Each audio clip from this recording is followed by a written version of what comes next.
I'm Nyesha McCauley, and you're watching AccessTV.org.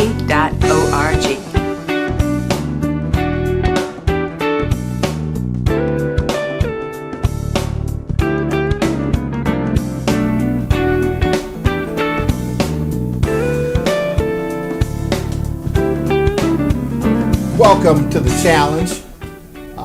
Thank you for tuning in. As always, we like to first and foremost thank God for the opportunity, but again, also thank you, the viewers, for tuning in to the challenge. We're excited again about this season's challenge. Everything that we bring to you, we hope to give you a perspective that you can appreciate. We are very, very concerned at this particular point in time about current affairs. There's so many, quite frankly, to talk about that I'm sure we could go on and on forever with a list of those kinds of things. But I'm here with Mckenzie Seldon, and I wanted to give her, quite frankly, the opportunity to say to her or to find out from her what she considers priority, if you will, in terms of current events. I know we talked already in one of our segments about the political landscape. We talked already about the things that are happening in Washington, the debt ceiling, and the crisis that's occurring as we speak with those who are being furloughed. But the job market obviously seems to be feeling the pinch as well. There's a somber mood, I think, in the atmosphere right now when it comes to what's happening, in our country. Wouldn't you agree, Mckenzie? Yes, I would. People they're unhappy, really. People don't have any money. Yeah. We have, of course, like we were talking about in our last segment, the government shutdown. People, a lot of political races are coming up, so a lot of promises are being made. Who knows if they're going to be made good on? So a lot of people, I think, are frustrated with what's going on. The government says they're going to do all these things, but then they're not doing them. So it kind of puts a damper on what I think people feel, especially for their own government, and especially when their main priorities are taking care of their families. Yes. They don't know what they're going to do. They don't have there's no light at the end of the tunnel right now, I think. A lot of people don't see that. Yeah. I have to agree with you. I can't imagine what it's like for, those who are just beginning life, if you will, to some degree, what they must be thinking, about, our process here in this country, about politics in this country.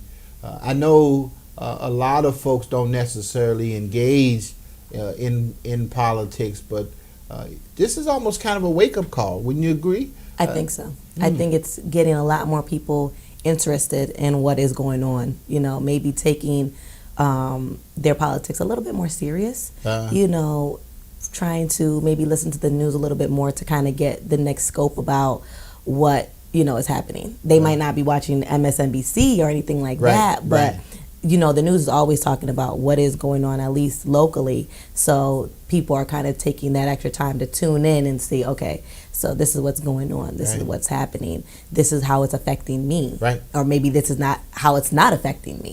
And I think some people also feel that, it's not really affecting me, so I don't have anything to really worry about. Right. And that's where people are getting misconstrued because it's going to affect us eventually. It's going to trickle down, Yeah. And if we don't know now what's going on in the beginning, by the time it trickles down to us, you won't know at all what's going on. And that's going to be a big problem. Yeah. I think that's dangerous, too, to our community. I think, unfortunately, we seem to be last. And I say our community, I'm saying, urban America seem to be last on the totem pole anyway. Yeah, very much so. And it seems to be even more the case when something like this occurs. We realize that it would seem to me that those people who are making those decisions to shut down operations care even less about urban America than we even thought. At least that's the way it would feel, and that's the way I think that it seems at this particular point in time. Would you agree? I agree totally with that. Yeah, I really believe that they could care less about the urban communities. Yeah. You know, those couple urban workers that are working at those companies are getting fired. You know what I mean? So now they have to figure out how they're going to support their families, themselves, you know, looking for other jobs. And like I said, also because right now it might not be directly affecting the urban communities, it's kind of like out of sight, out of mind type of situation. Yeah. I know they've been showing on some of the networks, you know, people who are impacted directly by the shutdowns, and they have focused, you know, primarily on veterans who, I mean, it really makes no sense at all that, you know, our country would not support those people who have given the ultimate to our country, and, you know, for us to have our liberties.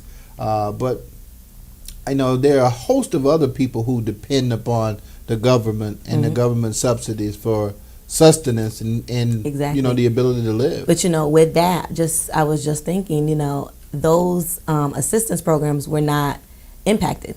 People are still going to get their needed assistance, so therefore people, like I said, don't care. But I'm telling you, if they said, you know what, you're not getting your food stamps, you're not getting your cash assistance, you're not getting Section 8, people would have a big problem. And then people will want to start talking, then people will want to start having conversations, you know, being up in arms, but you don't even know what's going on, you know, and that's where the disconnect comes in. You know, so I think that if maybe, like I said, urban communities were maybe a little bit more impacted, then it would be a little bit more of a serious situation and a serious topic to speak about. That is so interesting to me, because to me that sounds more like a blessing, if you will, that somehow, you know, even as bad as this may seem, if it you know, helps to, you know, to jar and to stir our consciousness and to make us more aware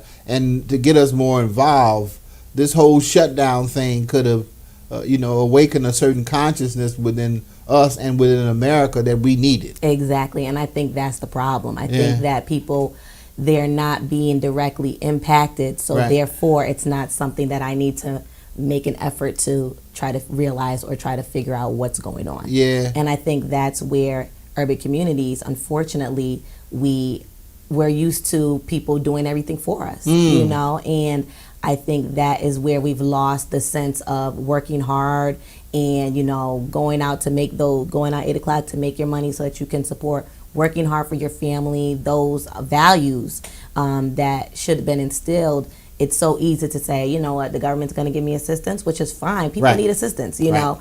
But to say I'm just going to stick with this assistance and not do anything else, that's where the mind gets twisted. The disconnect, happens. You know, it's interesting because that is one side of the aisle. One side of the aisle, I believe lots of Republicans will say that, you know, that perspective is part of the reason why they have made the decision to shut down government. Because, and I believe they made the decision. I don't think that it was the Democrats who control the other two houses who made the decision to shut down the government. They believe that there is too much in terms of entitlement and that there is not enough in terms of people fending for themselves and doing the things that they need to do to make America better. However, as politicians, I would say that they have created a lot of that.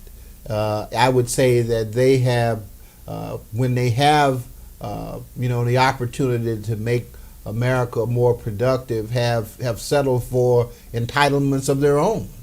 You know, entitlements are not just going to people in urban areas or not to the disadvantaged. Some of those entitlements go to people who have advantage. Many of them. I would agree. Many of them. And I think that's you know, that makes me feel like, well, why do I need to do anything? You already have yourself straight.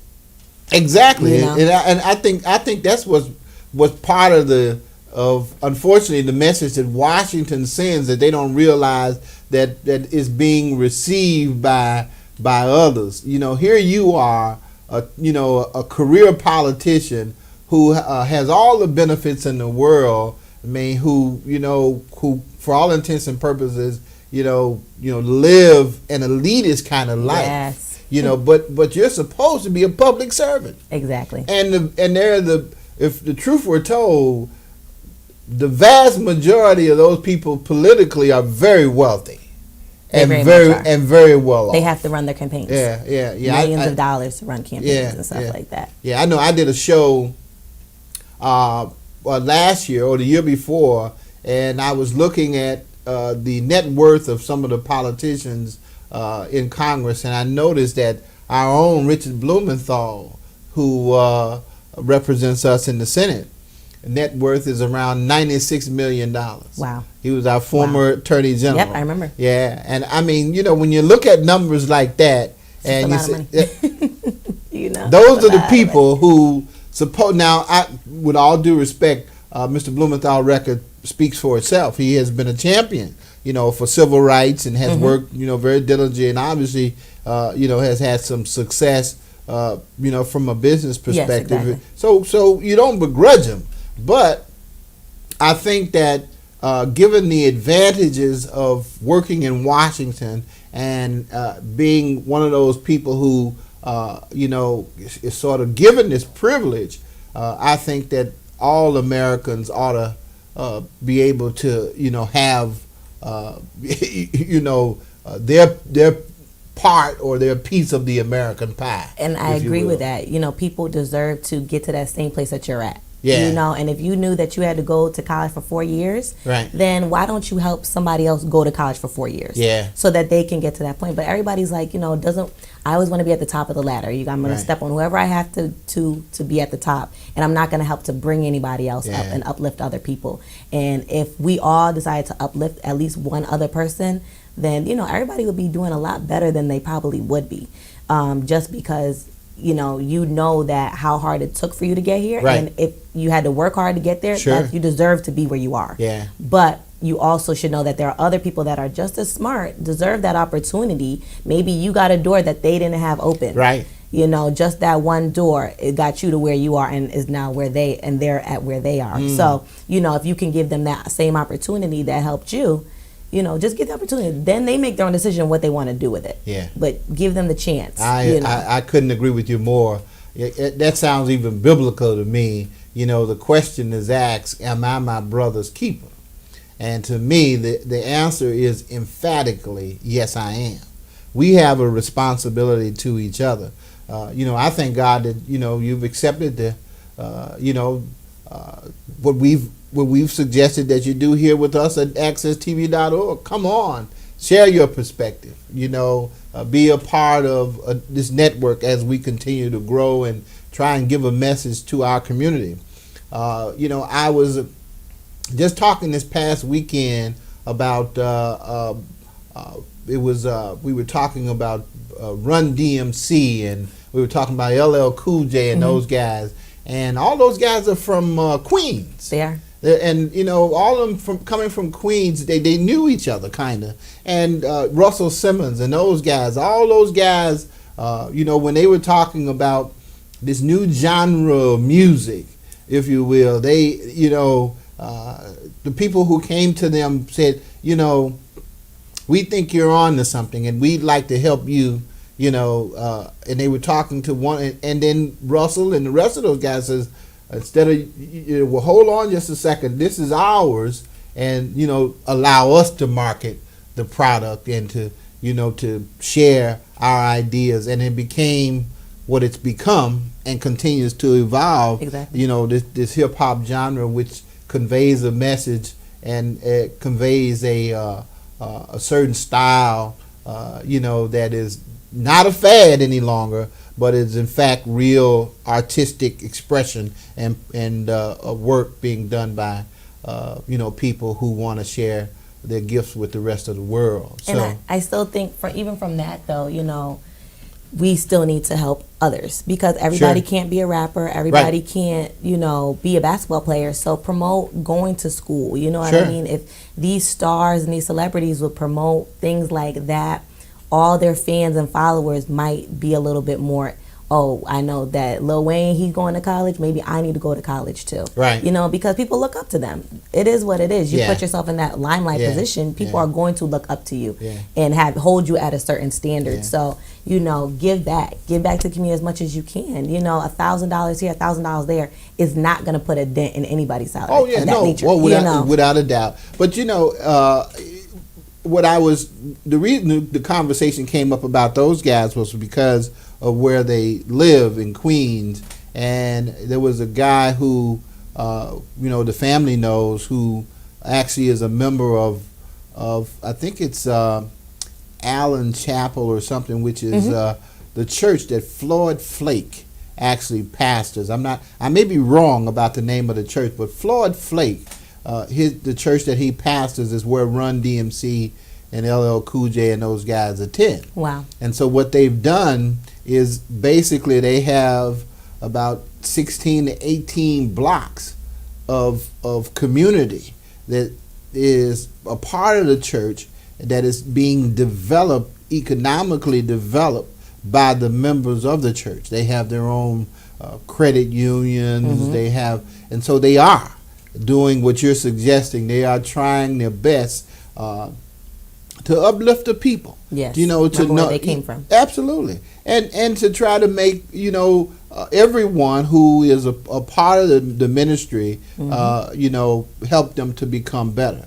I'm just, you know, saying that's, you know, to me that's one of the examples that I think that, quite frankly, the church itself, you know, ought to be doing more of, you know. And I know that's kind of a segue from the political conversations that we're having about current events, but I think that's part of what's being suggested by what's happening in the political arena. We've got to learn how to take care of ourselves. You know, we've got to do better with what we have, and so what we hope to do, and this is part of the challenge, is to, with our message, hopefully make those who listen to our message better.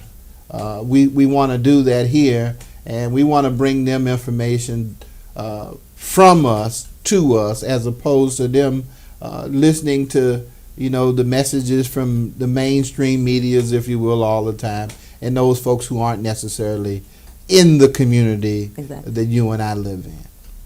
So we're excited. We're excited about this year. You know, there's a whole lot more that we want to, you know, share with those who take the time to listen to the challenge. Mckenzie Seldon, our dear co-host this morning. Mckenzie, I think we've just about run out of time again. You can see this time goes by, unfortunately, too fast. So fast.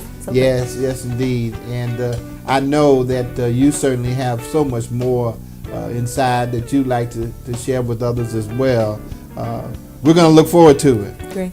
All right. Thank you so much for tuning in to the challenge. We look forward to the next time.